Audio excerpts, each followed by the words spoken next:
ক্ষেত বোনা হয়েছে, আর বাদ বাকি এই জায়গাটুকে সর্ষে বোনা হয়েছে। ঠিক আছে, আমি আপনাদেরকে দেখাইতেছি।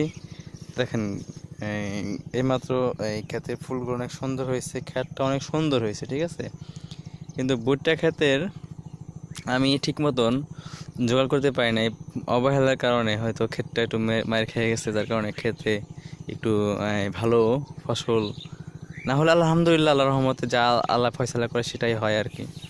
ঠিক আছে, এটা হচ্ছে আমার সর্ষে ক্ষেত, আর এর পাশে হচ্ছে ভুট্টা ক্ষেত।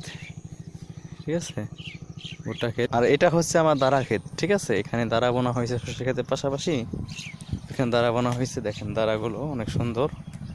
আর আপনার সামনে দেখাচ্ছি আমার ভুট্টা ক্ষেতটা পানি দিতে পারি না, সার দিতে পারি না, অথবা বৃষ্টির কারণে অবনতার কারণে ভুট্টা ক্ষেত তেমন ওটা ভালো হয় নাই। তারপরেও যতটুক হয়েছে আলহামদুলিল্লাহ, আল্লাহ শুক্রিয়া। কারণ আল্লাহ তালা যা দেয় এটাতে নিয়ে শুক্রিয়া থাকতে হয়। ঠিক আছে, এটা হচ্ছে আমার ভুট্টা ক্ষেত, এই পাশে বরাবর, আর এই পাশে থেকে আরও দেখা যাচ্ছে।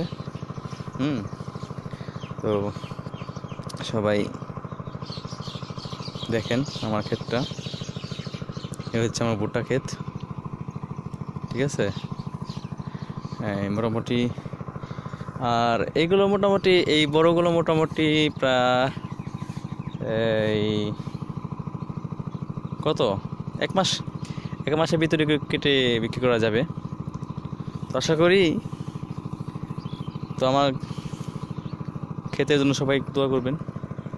ঠিক আছে, আমার জন্য দোয়া করবেন। কিছুদিন আগে আমার বড় ধরনের একটা অ্যাক্সিডেন্ট হয়েছে, সবাই আমার সন্তানের জন্য দোয়া করবেন। আমার সন্তানটা কিছুদিন আগে দুনিয়া ছেড়ে বিদায় নিয়ে গেছে, আল্লাহ নিয়ে গেছে।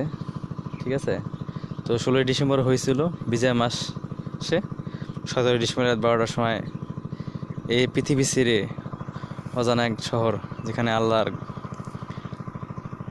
ইচ্ছাতে যাওয়া লাগবে সবারই, সেখানেই